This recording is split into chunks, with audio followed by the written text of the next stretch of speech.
Guntur Vijayawada హైవేపై road ప్రమాదం జరిగింది. Road మీద ఆగి ఉన్న సిమెంట్ క్రషర్ వాహనాన్ని వెనక నుంచి వస్తున్న వాహనాలు ఒకదాని తర్వాత ఒకటి ఢీకొట్టడంతో ఈ ప్రమాదం జరిగింది. ఈ ప్రమాదంలో 2 మరణించారు, 15 మంది వరకు గాయాలయ్యాయి.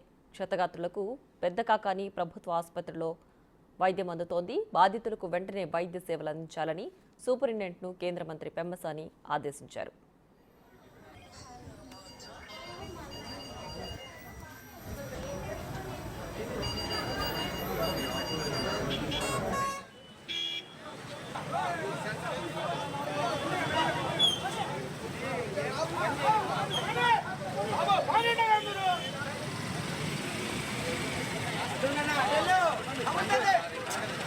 ఏం పని చేయవు ఇంకా సెన్సార్ పడింది. ఏం పని చేయవు ఇంకా నేను లైట్ అయిపోతుంది.